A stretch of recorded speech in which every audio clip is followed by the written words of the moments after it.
Dobrý deň, vítam vás na tlačovej konferencii No Hnutia čau, Progresívne Mišo. Slovensko, kde sa vyjadríme k včerajšiemu nešťastiu na vlakovej trati. No vyjadri sa.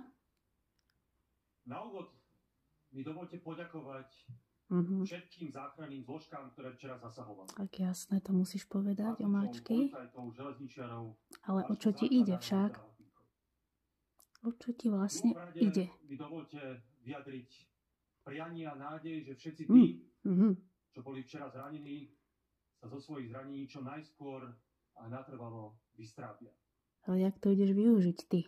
Ale Bohužiaľ. musím konštatovať, že situácia je dnes kritická. No.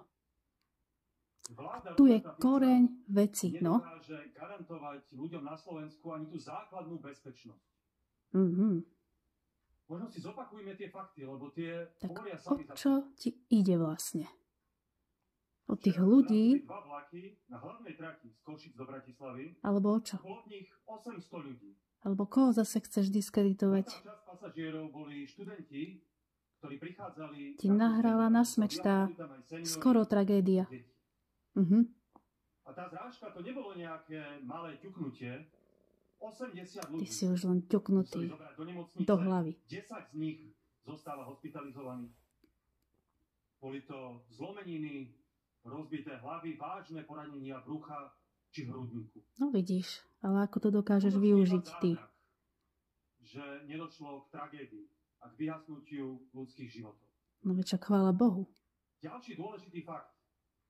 Podobné nešťastie sa odohralo pred necelým mesiacom. Ešte aj na tom budeš tancovať, aj na tejto tragédii, skoro tragédii.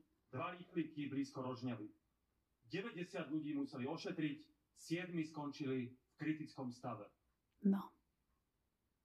Ako by sme sa ocitli v situácii, že tá najbezpečnejšia hromadná doprava, teda cesta vlakom, sa stáva rizikovým podujatím.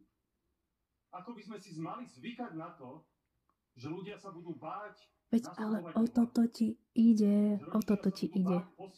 Zase si chceš nahnať politické body. Cestovať vlakom do svojich škôl a internátov. Však poď ďalej, rozprávaj, čo chceš. Že toto je vážna situácia. No, ideš do toho. Jasné sú aj tie dôvody. Napokon pomenovali ich aj dnes po stretnutí na vláde šéfovia železníc. Tie dôvody sú 10 ročia zanedbávané investície. No, a tu je ten koreň veci, áno. Do rozvoja železníc, do personálu a ľudských kapacít. Lebo kebyže sa toto nestane,